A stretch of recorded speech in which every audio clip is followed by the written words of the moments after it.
Bonds, the fine folks at USA Today Sports Weekly. For at least a week, the readers who participate in rotisserie or fantasy baseball leagues have been awaiting the March 19th issue, the special annual Fantasy Extra issue. Values and projections for all Major League players, the ones the fans in these leagues buy or draft the rights to and compete against other fantasy teams. But the 19th passed and no copy of it appeared, and the 20th, none, not in New York City anyway. Friday, Saturday, Sunday, Monday. What today suddenly appeared on New York newsstands? The Fantasy Extra.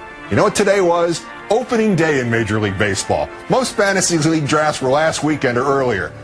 Thanks a lot.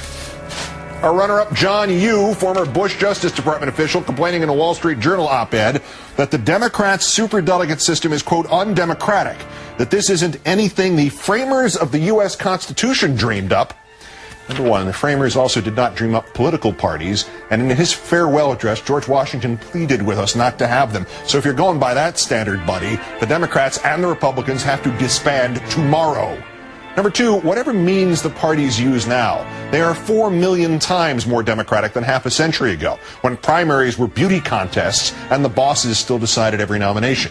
Number three, John Yoo is talking about democracy? This is the guy who wrote Bush the memo saying interrogation is a torture only if there was organ failure or death. This is the guy who wrote Bush the memo telling him he could ignore the Geneva Conventions. This is the guy who wrote Bush the memo saying he didn't have to get the consent of Congress before he invaded Iraq. Nevertheless, our winner tonight is Billow. And simply put, he has lost it. The Washington Post Sunday magazine wrote of the, quote, cruel and usual punishment inflicted on a writer who tried to listen simultaneously to the radio programs of Billow and comedian Rush Limbaugh. Billow's response: perhaps Post editor Leonard Downey is too busy allowing personal smear attacks in his publication. Mr. Downey might rethink that policy, as some Post employees have significant personal situations of their own. They are using their magazines and their book review to smear people in very, very ridiculous and unprofessional ways. Mr. Downey had better knock it off, or we're going to have to start to take a look at him and his people. I'm as serious as a heart attack.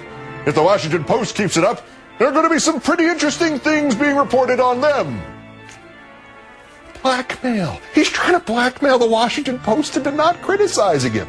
He tried it with NBC and got knocked flat on his ass. I mean, those quotes could have come straight from Joe McCarthy just before he was consumed by the delirium tremens. You know what the Washington Post should do? It should do a multi-part series on whether or not any right-wing cable show hosts have gone crazy, clinically insane. You know, a couple of articles exploring this topic, like 32 or 33 of them. Quote a lot of shrinks and psychologists and clinical psychologists and communications professors, and never mention Billow's name. Oh, and body language experts. Quotes a lot of body language experts, too. It'll drive him right out of his capsule. Bill Don Quixote Orally, today's worst person in the world.